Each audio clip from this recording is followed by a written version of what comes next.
គ្រូសួរសំណួរកូនសំណួរទី1តើចៅគាធ្វើអ្វីគូកអីគេសំណួរទី2តើតាគីនិយាយអ្វីទៅចៅគា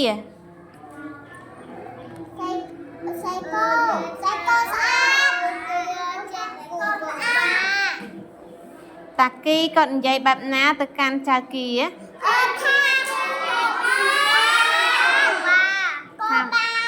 ថាម៉េចចៅចាចៅគាចេះគូអូសំណួរទី3តើកូនគិតថាហេតុអ្វីបានជាតាគីសរសើរចៅគាសរសេរណាអីគេមិញចាគូនឹងស្អាតឬអត់ស្អាតចាគូស្អាតសំណួរទី4តើអ្នកដតីធ្លាប់សរសើរកូនដូចម្ដេចខ្លះសរសើរកូនណាសរសើរកូនខ្លួនឯងណាបើអ្នកភូមិដែលសរសើរកូនថាម៉េចខ្លះដែលសរសើររឿងអីផ្សេងអត់សរសើរថាម៉េច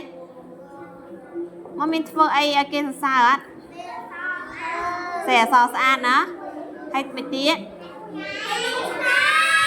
ហើយឆ្លាតអូណាគេសរសើរដានីថាឆ្លាតមកណាគេសរសើរម៉ាក់អ៊ំ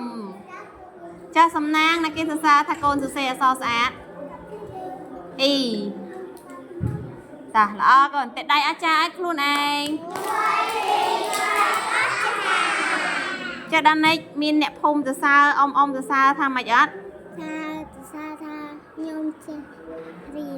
ចេះរៀនណាចេះសេអស្អាតចេះសេអសស្អាតណាគេអ៊ំណាសរសើរ